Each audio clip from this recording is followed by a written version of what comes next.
The music stopped, and the world held its breath.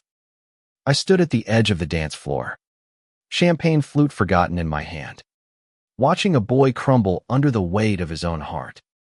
He was alone in the garden, tucked behind the fairy lights and laughter of my brother's wedding. And I couldn't look away.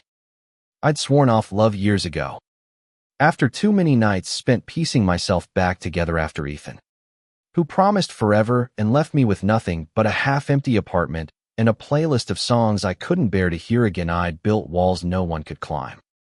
At 28, Julian Carter, was done with the ache of hope. My brother Caleb's wedding in upstate New York was supposed to be a distraction, a chance to smile for photos and pretend I was whole. But then I saw him. Elliot Harper sat on a weathered bench under a willow tree, his dark curls catching the golden hour light. His shoulders shook, and the muffled sound of his sobs cut through the chatter of the reception like a blade.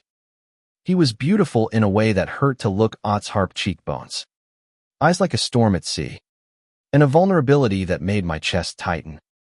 I should have walked away. I'd promised myself I would. But my feet moved before my brain could argue. "Hey," I said softly, crouching beside him. "You okay?" He flinched, wiping his face with the sleeve of his navy suit. "I'm fine," he lied, voice cracking. "Just needed a minute." I sat on the bench, keeping a careful distance. Weddings can do that. All that love in the air, it's overwhelming. He let out a bitter laugh. "Yeah, overwhelming." The reception buzzed behind his clinking glasses. Caleb and his new husband, Marcus, swaying to some cheesy ballad. But out here, it was just us, the willow, and the weight of whatever had brought him to tears. I didn't push. I just waited, the way you do when you know someone's carrying something heavy. "I'm Julian," I said after a moment. "Caleb's brother." "Elliot," he replied, barely meeting my eyes. "I'm nobody, just a friend of Marcus." "You're not nobody," I said, surprising myself with the conviction in my voice. "Nobody cries like that over nothing." He looked at me then, really looked, and I felt the ground shift. His eyes were raw, unguarded, like he'd been stripped to the bone. "You ever feel like you don't belong anywhere?" he asked, voice barely above a whisper. "Like everyone else got the script, but you're just lost?" I swallowed hard. Every damn day. We sat in silence, the kind that feels like a conversation of its own. I learned later that Elliot was 24, a graphic designer from Brooklyn who'd moved to the city to chase a dream and found himself chasing shadows instead. His boyfriend, ex-boyfriend, he corrected, had left him 3 weeks ago, citing irreconcilable differences that boiled down to Elliot's refusal to hide who he was. He'd come to the wedding hoping to feel something other than broken. Instead, he'd found himself unraveling. "I thought I could handle it," he said, staring at the ground, seeing everyone so happy. "But it hurts." I wanted to tell him I understood, that I'd spent years pretending I didn't care, that I'd buried my heart so deep I wasn't sure it still beat. But all I said was, "You don't have to be okay. Not here. Not with me." He looked at me again, and something flickered in his eyes, something that scared me as much as it thrilled me. I'd spent so long running from connection. But here was this boy, raw and real, and I couldn't walk away. The night stretched on. We talked about nothing and everything, his love for old jazz records, my obsession with sci-fi novels, the way the stars looked brighter out here than in the city. When the reception wound down, I offered to drive him back to his hotel. He hesitated, then nodded. In the car, the silence was different, warmer, alive. "Thanks," he said as we pulled up to his hotel, "for not letting me fall apart alone." "Anytime," I said, and meant it. The next morning, I woke up with his name on my lips. I told myself it was nothing, just a moment of compassion between strangers. But when Caleb texted me that Elliot had asked for my number, my heart betrayed me with a leap. I didn't give it to him, not right away. I wasn't ready to risk the walls I'd built. But I couldn't stop thinking about him. A week later, I was back in Manhattan, drowning in deadlines at my graphic design firm. My phone buzzed with a text from an unknown number. "Hey, it's Elliot. Marcus gave me your number. Hope that's okay." My fingers hovered over the screen, torn between fear and something I hadn't felt in years, hope. We met for coffee in a cramped Brooklyn cafe, the kind with mismatched chairs and too loud music. Elliot was different in daylightless fragile, but still guarded. He wore a faded denim jacket and a shy smile that made my stomach flip. We talked for hours. About art. About dreams. About the scars we carried. He told me about growing up in a small Ohio town, where being openly gay meant being a target. I told him about Ethan. About the promises that turned to ash. "I don't trust easily anymore," he admitted, stirring his coffee. "But you make me want to try." I wanted to reach across the table, to hold his hand and tell him I felt the same. But I didn't. I was too scared of what it meant to want something again. Over the next few weeks, we fell into a rhythm text that turned into late-night calls, walks through Central Park, takeout dinners in my tiny apartment. Elliot was a burst of color in my grayscale world, and I was terrified of how much I needed him. He was funny, sharp, and so damn earnest it made my chest ache. But every time I felt myself falling, I heard Ethan's voice in my head, whispering that love was a trap. One night, we sat on my fire escape, sharing a bottle of cheap wine. The city hummed below us, alive and indifferent. Elliot leaned against me, his shoulder warm against mine. "Why do you keep people at arm's length?" he asked, his voice soft but piercing. I stared at the skyline, my throat tight. "Because every time I let someone in, they break me." He turned to me, his eyes searching. "I'm not him, Julian. I'm not going anywhere." I wanted to believe him. God, I wanted to. But the fear was a living thing, clawing at my chest. I kissed him instead of answering, a desperate, hungry kiss that tasted like wine and risk. He kissed me back. And for a moment, the world was just us, tangled in the possibility of something real. But possibility is a fragile thing. The next day, Elliot got a call from his ex, Ryan, begging for a second chance. I saw the conflict in his eyes, the way his past still held him hostage. And I knew, deep down, that love was never as simple as a kiss on a fire escape. Elliot didn't take Ryan back, not right away. But the call shook him. And it shook me too. I saw the way his fingers tightened around his phone, the way his laughter lost its edge. We didn't talk about it, but Ryan's shadow lingered between us, a ghost neither of us could banish. We kept seeing each other, but something had shifted. Elliot was quieter, his smiles less frequent. I tried to be patient, to give him space to work through whatever was pulling at him. But every unanswered text, every canceled plan, felt like a crack in the foundation we'd started to build. I hated how much it hurt. I hated that I'd let myself care. One rainy afternoon, we met at a bookstore in the East Village. The smell of old paper and coffee grounded me as we wandered the aisles, our shoulders brushing. Elliot pulled a worn copy of The Great Gatsby from a shelf, his fingers tracing the cover. "This was my mom's favorite," he said softly. "She used to read it to me when I was a kid. Said it was about chasing dreams that break your heart." I watched him, the way his eyes softened with memory. "You miss her?" I said. It wasn't a question. He nodded, not looking at me. "She died when I was 16. Cancer. She was the only one who ever got me." He paused, then added, "Ryan was there for me after. He made it bearable." The mention of Ryan stung, but I pushed it down. You're stronger than you think. Elliot, you don't need him to carry you. He looked at me then, his eyes fierce. I don't want to need anyone, but I do, and it scares the hell out of me. I reached for his hand, my heart pounding. You're not alone in that. For a moment, we stood there, surrounded by books and rain, our hands clasped like a lifeline. I wanted to tell him I was falling for him, that I was terrified but willing to try. But before I could, his phone buzzed.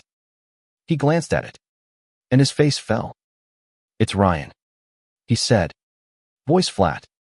He wants to meet. Says he's changed. My stomach twisted. What do you want? He didn't answer right away. When he did, his voice was barely audible. I don't know. That night, I lay awake, staring at the ceiling of my apartment. I'd spent years convincing myself I didn't need anyone. That love was a luxury I couldn't afford. But Elliot had slipped past my defenses, and now I was dangling on the edge of something I couldn't control. I hated it. I wanted more of it. The next week was a blur of tension. Elliot met with Ryan, and though he swore it was just to talk, I saw the toll it took. He was distracted, distant, like he was carrying a storm inside him. I tried to be the steady one, the one who didn't push, but every day felt like a countdown to losing him. One evening, we went to a jazz club in Harlem, one he'd mentioned loving. The music was raw, soulful, and it pulled us out of our heads for a while. We sat in a corner booth, our knees touching under the table. He leaned close, his breath warm against my ear. This feels good, he said, being here with you. Then stay, I said, the words spilling out before I could stop them. Stay with me, Elliot. Not just tonight. For real. He looked at me, his eyes wide and unguarded. For a moment, I thought he'd say yes. But then his phone lit up again, Ryan's name on the screen, and the moment shattered. I need time, he said, pulling back. I'm not ready to choose. I nodded, my throat tight. Take all the time you need. But time was a luxury we didn't have. The next day, Elliot called me, his voice shaking. Ryan had shown up at his apartment, drunk and desperate, begging for forgiveness. Elliot had let him in, and they'd talked until dawn. I didn't take him back. He said quickly, but I don't know how to let him go. I wanted to scream, to tell him Ryan didn't deserve him. But all I said was, you're worth more than his apologies. Elliot, you know that, right? He didn't answer, and the silence was answer enough. Weeks passed, and the distance between us grew. We still saw each other, but it was different, tentative, like we were both waiting for the other to break. I threw myself into work, designing logos and websites until my eyes burned, trying to drown out the ache of wanting him. But every notification, every song, every quiet moment brought him back. One night, I found myself at Caleb's apartment, spilling everything over a glass of whiskey. I thought I was done with this, I said, my voice raw. I thought I could keep him at arm's length. But he's in my head. Caleb. All the time. Caleb leaned back, his expression soft. You're allowed to want something, Julian. You're allowed to fight for it. But what if I lose? I asked, the question tearing at me. Then you lose, he said simply. But at least you tried. I left his apartment with a fire in my chest. I was done waiting, done letting fear call the shots. I texted Elliot, can we talk? In person. Please. He agreed to meet me at the Brooklyn Bridge, where we'd walked together weeks ago, laughing about nothing and everything. When I saw him, my heart stuttered. He looked tired, but his eyes still held that spark that had drawn me in from the start. I can't keep doing this, I said, the words spilling out. I'm falling for you, Elliot. And it scares the hell out of me. But I can't pretend it's not happening. I need to know where you stand. He looked at me, his expression a mix of fear and longing. Julian, I don't know how to do this. Ryan's part of my past, but you read my present. And I want you to be my future. But I'm scared I'll mess it up. Then mess it up with me, I said, stepping closer. We'll figure it out together. He kissed me then, under the shadow of the bridge, with the city lights glittering around us. It wasn't a promise of forever, but it was a start. And for the first time in years, I let myself believe in beginnings. That kiss on the Brooklyn Bridge felt like a vow, fragile but fierce. For a moment, I thought we'd crossed some invisible line, left the ghosts of our past behind. But love, I was learning, wasn't a straight pad hit, was a maze. And Elliot and I were still finding our way. We spent the next month building something real. Mornings in his tiny Brooklyn apartment, drinking coffee while he sketched designs on napkins. Evenings at my place, watching old movies and arguing over who got the armrest. Every touch, every laugh, chipped away at the walls I'd built. But Ryan was still there, a shadow in Elliot's silences, in the way he'd check his phone and frown. One night, as we lay tangled in my bed, the city quiet outside, he told me the truth. Ryan's been texting me, he said, his voice barely audible. He's in therapy now. Says he's working on himself, that he wants to make things right. I propped myself up, my heart racing. And what do you want? He stared at the ceiling, his fingers tracing circles on my arm. I want to be happy. With you. But part of me wonders if I owe him a chance to prove he's changed.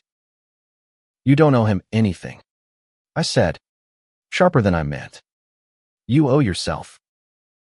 He turned to me, his eyes searching. What if I'm not enough for you? Julian, what if I'm too broken? I cupped his face, forcing him to meet my gaze. You're enough. You've always been enough. But doubt is a stubborn thing. The next week, Elliot started pulling back again, not all at once, but in small ways. A missed call here, a vague excuse there. I tried to be patient, but the fear was back, whispering that I'd let myself fall too far, too fast. Then came the night that changed everything. I was working late when Elliot called, his voice frantic. Julian, I need you. I'm at my place. Please. I was there in 20 minutes, my heart in my throat. When I walked in, I found him on the couch, his face pale, his hands shaking. Ryan was here, he said. He showed up, drunk again, said he can't live without me. I told him to leave, but he wouldn't. I had to call the super to get him out. I knelt in front of him, taking his hands. Are you okay?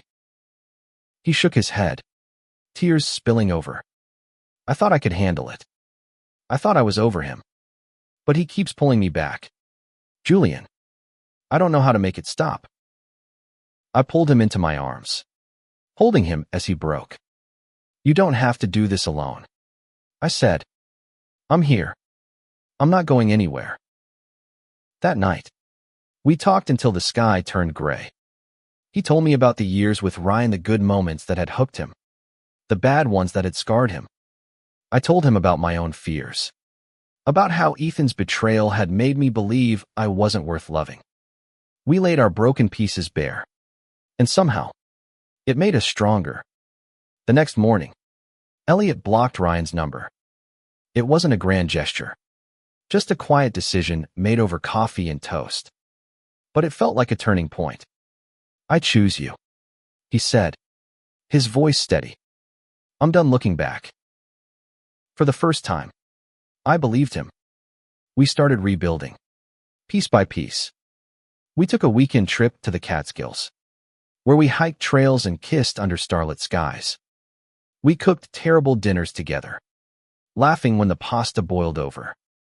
We were messy, imperfect, but we were us. And it was enough. But life doesn't let you rest for long. A month later, my firm landed a huge clean tech startup that wanted a complete rebrand. It meant long hours, late nights, and less time with Elliot. I saw the worry in his eyes, the fear that I was pulling away. I tried to reassure him, but work consumed me, and the distance between us grew again. One evening, I came home to find him sitting on my couch, his sketchbook open to a drawing of us 12 figures under a willow tree, hands intertwined. "I miss you," he said simply. "I know you're busy, but I need you too." I sat beside him, guilt twisting in my chest. "I'm sorry. I got caught up in work. But that's no excuse. You're my priority, Elliot." He leaned against me, his voice soft. "I just don't want to lose this. Us." "You won't," I promised. And I meant it. We made a plan dedicated nights for just us. No phones. No distractions. It wasn't perfect, but it was a start. And slowly, we found our rhythm again. We were learning how to love without fear, how to trust without guarantees. It was terrifying and beautiful, like stepping into a storm and finding it warm. Winter came to New York, blanketing the city in snow and quiet. Elliot and I were stronger now, but not invincible. Love, we'd learned, wasn't a cue, right, was a choice. One we made every day. Some days were easy, filled with laughter and stolen kisses. Others were harder, when old fears crept in or life tested our resolve. One night, as we walked through a snow-dusted Central Park, Elliot stopped, his breath visible in the cold air. "I need to tell you something," he said, his voice serious. "I got a job offer. In San Francisco. It's my dream project. Designing for a queer-owned animation studio." My heart sank, but I forced a smile. "That's amazing, Elliot. You deserve it." He looked at me, his eyes pleading. "But it means leaving New York. Leaving you." The words hit like a punch. I'd spent so long guarding my heart, and now it was breaking open again. "What are you saying?" I asked, my voice steady despite the storm inside. "I'm saying I love you," he said, stepping closer. "I've never said that to anyone before, not even Ryan. But I love you, Julian, and I don't want to lose you. I want you to come with me." I froze, the weight of his words settling over me. Love. He'd said it first, and it felt like the world had tilted. But San Francisco. Leaving my life, my family, my job. The fear was back, louder than ever. I need to think," I said, hating how weak it sounded. He nodded, his expression a mix of hope and heartbreak. "Take your time. I'm not going anywhere yet." The next week was agony. I threw myself into work, avoiding the decision. Caleb saw through me. As always. "You're running again," he said over brunch. "You love him, Julian. Don't let fear make this choice for you." He was right. I'd spent years running from love, from risk, from myself. But Elliot had changed that. He'd shown me I could be enough, just as I was. And I wasn't ready to let that go. I found him at his apartment, sketching at his cluttered desk. "Elliot," I said, my voice trembling. "I'm scared. I'm scared of leaving smashing this. Of leaving everything I know. But I love you too. And I'm coming with you." His eyes filled with tears as he stood, pulling me into a hug that felt like home. "You mean it?" he whispered. "I mean it," I said, and kissed him, snow falling outside like a promise of new beginnings. 6 months later, we were in San Francisco, building a life together. It wasn't perfect. There were fights, doubts, moments when we both wondered if we'd made the right choice. But we faced them together, learning each other, learning love. The city was vibrant, alive, and so were we. Elliot's job was everything he dreamed, and I found freelance work that let me create on my own terms. One evening, we sat on a hill overlooking the Golden Gate Bridge, the sky painted in pinks and golds. Elliot leaned against me, his hand in mine. "You know," he said, "I thought I'd never find this. Someone who sees me, all of me, and stays." I kissed his forehead, my heart full. I thought I'd given up on love. But then I found you. We weren't perfect. We were real. And in the end, that was enough. The move to San Francisco wasn't the end of our story, it was a chapter. We carried our scars, our fears, but also our love, stronger than ever. And as we sat there, watching the sunset, I knew we'd chosen each other, not just for now, but for all the messy, beautiful days to come.